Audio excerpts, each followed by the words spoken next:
জন্মসিদ্ধ ঠাকুর শ্রী শ্রী বালক ব্রহ্মচারী মহারাজের চরণে কমলে শতকোটি প্রণাম জানাই। আজ এই বাঁকুড়া জেলায় ঢলডাঙ্গাতে যে মহানাম পয়লা বৈশাখে শুরু হয়েছিল তার আজ 12 বছর পূর্ণ হয়ে 13 বছরের শুভারম্ভ। আজ এই বাঁকুড়া জেলায় ঢলডাঙ্গাতে যে মহানাম 12 বছর ধরে চালিয়ে এসছেন আমাদের দাদা দিদি ভাই বোনেরা অনেক কষ্টের মাধ্যমে চালাচ্ছেন। আজ শুধু বাঁকুড়া জেলায় নয়, বিভিন্ন জেলায়, বিভিন্ন শাখায়, বিভিন্ন প্রান্তে যে আমাদের ভাই বোনেরা বিভিন্ন এই নাম গান তত্ত্ব প্রচার চালাচ্ছেন, করে যাচ্ছেন। তবুও আমাদের সন্তান দলের চেহারা এরকম কেন? আমাদের মনে প্রশ্ন জাগা উচিত যে এত নাম গাছ চলার পথেও আমাদের সন্তান দল এরকম অন্যায়ের পথে কেন? তাই আমি আমার গুরুর তত্ত্ব কথা বলাগুলি আমার মধ্যে যে উপলব্ধি এসছে সেই উপলব্ধি কথাগুলো বলি আপনাদের কাছে তুলে ধরছি। যে এই কষ্টের মাধ্যমেও আমাদেরকে এই নাম গান চালাতে হচ্ছে। আমাদের সন্তান দলের চেহারা এরকম কেন? তাহলে আমাদের কি কোথাও না কোথাও ভুল হচ্ছে? এত নাম গান করার পরেও আমাদের কোথাও না কোথাও ভুল তো আছেই আছে।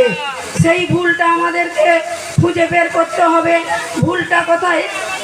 যে আমাদের গুরু এই পৃথিবীতে নেমে কি এখানটায় তিনি তার কাজ করতে এসেছেন, আর আমাদেরকে কি কাজ করতে বলে গেলেন? গুরু যেটা করতে এসেছেন তিনি তার কাজ করবেন, আর আমাদেরকে যেটা করতে বললেন আমাদেরকে করতে হবে। এই দুটো কথার মানে না বুঝতে পেরে আমরা সেই দুটো কথাকে এক করে ফেলে একই কথা ভেবে নিয়ে আমাদের দাদা দিদিদের ছত্র ছায়ায় আশ্রয় নিয়ে ফেললাম। আমরা কোন দাদা দিদিদের ছত্র ছায়ায় আশ্রয় নিয়ে ফেললাম? আমাদের গুরু যেটা করতে এসেছেন এই পৃথিবীর মাটিতে বিপ্লব করবেন। আমাদের গুরু যেটা বলেছেন, আমার রক্ত গৌড়ের রক্ত, আমার রক্ত বেঈমানের রক্ত না, আমি আমার জীবদ্দশায় আমার কাজ সম্পূর্ণ করে দিয়ে যাব। তিনি আমাদেরকে কাউকে বলে দিয়ে যাননি যে আমাদের জীবদ্দশায় তিনি তার কাজ সম্পূর্ণ করবেন। আমাদেরকে মাঠে নামিয়ে আমাদের ভরসায় তিনি তার বিপ্লব করবেন। তাহলে আমাদের সেদিকে তাকানোর কোনো দরকার নেই। যত দীর্ঘদিনের যত দেরি হবে বিপ্লবের দিন, তত আমরা আমাদের মতন করে তৈরি হতে পারবো। তাহলে আমাদেরকে কি করতে বললেন? আমাদেরকে নাম গান তত্ত্ব প্রচার করতে বললেন। তাহলে আমরা যে এত জেলায় জেলায় শাখায় শাখায় বিভিন্ন প্রান্তে এত জায়গাতে আমরা নাম গান করছি, তাহলে কি আমরা নাম গান করতে পারছি না?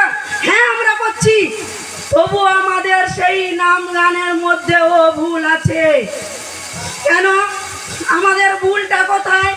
যে আমরা বেশিরভাগই গুরু যেটা করতে এসেছেন সেই দিকে আমরা বেশিরভাগ মাথা ঘামাচ্ছি, আর আমাদেরকে গুরু যেটা এই নাম মহাকাশের মহানাম মহাসারগ্রাম রাম নারায়ণ রাম হাতিয়ার আমাদের হাতে তুলে দিলেন। 1000 নয়, 2000 নয়, মহাকাশ মন্থন করে 25,000 সিঁড়ি ঊর্ধ্বে আমাদেরকে পৌঁছে দিলেন।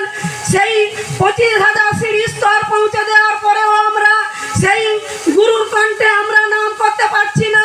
আমরা এই নামের মধ্যেও আমরা দাদা দিদিদের সুরের আশ্রয় নিয়ে ফেললাম। সেই দাদা দিদিদের সুরের মধ্যেও আমরা এই নামের সুরটুকুকে আমরা আমাদের মনের মতন করে নিয়ে ফেললাম। গুরুকণ্ঠের নামের জোয়ার যদি আমরা ভাসাতে পারতাম, গুরুকণ্ঠের নামটাকে যদি আমরা মেনে নিতে পারতাম, গুরুকণ্ঠ যে মহাকাশ মন্থন করে 25,000 সিঁড়ির ঊর্ধ্বে আমাদেরকে পৌঁছে দিলেন, তাহলে আমরা সেই নামের ও আমরা দাদা দিদিদের সুরের মনোরঞ্জন সুরে আশ্রয় নিয়ে ফেললাম। তাই আমাদের সন্তান দলের এই চেহারা, এই অনীহার পথ। অনেক দাদা দিদির কথা শুনে আমাদের গুরু ভাই বোনেদের মধ্যে অনেক দাদা দিদিরা আছেন, কেউ সংসার করেননি, কেউ চাকরি ছেড়ে দিয়েছে, কেউ সম্পত্তি বিক্রি করে দিয়েছে, দিয়ে এই মাঠে নেমে যে যার মতন করে কাজে নেমে গেছে। তারপর দেখে যখন বিপ্লবের কবে হবে, কোথায় হবে, সেই ধারাগুলো আর নিজেদের মনের মধ্যে অঙ্কের মিল মিলছে না। তাই এই আমাদের সন্তান দলের অনীহার পথ। তাই আপনারা এইটুকু বুঝবেন, গুরু যেটা করতে এসেছেন, গুরু তিনি তার কাজ করবেন, আর আমাদেরকে যেটা বলেছেন সেই কাজগুলি আমাদের আমরা যেন তৈরি হয়ে সেই কাজগুলি করতে পারি। আমি বেশি সময় নিয়ে কিছু বলবো না, অনেক দাদা দিদিরা আছেন, তবুও নামের ব্যাখ্যা দিলাম। গুরুকণ্ঠের নামের আমরা যদি জোয়ার বন্যা ভাসাতে পারি তাহলে আমাদের সন্তান দলের চেহারা পাল্টাবে। আর যেটা বলবো জপের কথা, যে যেরকম সাংসারিক জীবনে থেকে 1 ঘন্টা 2 ঘন্টা 10 মিনিট 5 মিনিট যে যেরকম জবটা করছেন, যে যার উপলব্ধির মধ্যে কথা আমি আমার উপলব্ধির মধ্যে আনতে পারবো না। তাই আমি বলছি যে জবটা যে যার মতন করে যে করছেন সেই জবটুকু সময়টুকুকে নির্ধারিত করে আর একটু বাড়িয়ে দিবেন, তাহলে আমাদের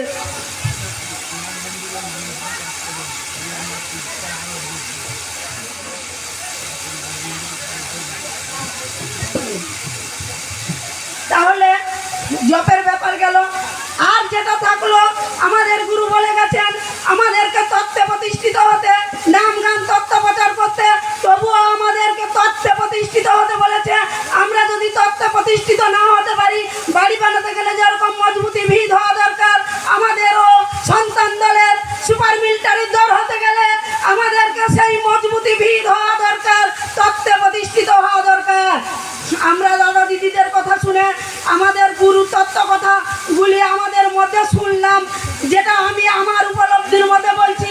গুরুর তত্ত্ব কথাকে নিয়ে আমাদের মধ্যে যে বিষটুকু পুঁতে, যে বিষটুকু বুঝের দ্বারা প্রকাশিত করে উপলব্ধির মাধ্যমে প্রকাশিত করতে পারবো, সেটাই হবে আমাদের তত্ত্বে প্রতিষ্ঠিত। আর যেটা তত্ত্ব কথাগুলি আপনাদের কানে পৌঁছে দিচ্ছি, আপনারা সেই তত্ত্ব কথাগুলি আপনাদের কানে রেখে দিচ্ছেন, আর সেই কথাগুলি শুনে আপনারা নিজেদের মধ্যে বুঝ পাকাভুক্ত না করছেন, তাহলে আপনারা তত্ত্ব প্রতিষ্ঠিত হতে পারছেন না। সেই তত্ত্ব প্রতিষ্ঠিত হতে না পারলে তাহলে সুপার মিলিটারির দল কোনোদিন সন্তান দল হতে পারবে না, কোনোদিন সন্তান দল সুপার মিলিটারির দল হতে পারবে না। কেউ কখনো বলতে পারবেন যে গুরু বলে গেছেন আমার জীবদ্দশায় আমাদের মাটিতে বিপ্লব করবেন, আমার জীবদ্দশায় যে মহাকুরুক্ষেত্র যুদ্ধে 17 দিন ব্যাপী চলছিল, 18 দিনে তার সমাপ্ত ঘটেছিল, সেই মহাকুরুক্ষেত্র যুদ্ধের রূপদান হলে আমাদেরকে মাঠে নামিয়ে তিনি তার কাজ করবেন। তিনি এটা বলে গেছেন সেই কুরুক্ষেত্র যুদ্ধ 7 দিনে তিনি তার কাজ সম্পূর্ণ করবেন।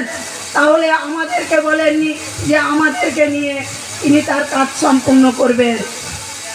তাহলে আমাদের এই বাঁকুড়া জেলায় 12 বছর ধরে যে নাম গান দাদা দিদিরা ভাই বোনেরা চালিয়ে আসছেন, কত কষ্টের মাধ্যমে চালিয়ে আসছেন, সেটা ভাবলেও কান্না পায়।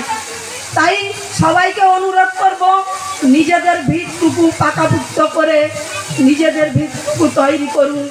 আর নাম গানের গুরুকণ্ঠের নামটাকে আমাদের জোয়ার বন্যা বইয়ে দিন, আর গুরুকণ্ঠের নামটাকে আমাদের মধ্যে যে মহাকাশের মহানাম মহাসারগ্রাম রামনারায়ণ রাম গুরুকণ্ঠে যে সুরটুকু দিয়ে গেছেন সেই সুরে আপনারা করুন, তাহলে সন্তান দলের চেহারা পাল্টাবে। এই বলে আমি আর কিছু বলবো না। রামনারায়ণ রাম। আমার সময় বেশি নেই, না হলে আমি অনেক কথা বলতে পারতাম, সময়টুকু অনেক অতিবাহিত হয়ে গেছে, আর কিছু বলছি না। রামনারায়ণ রাম।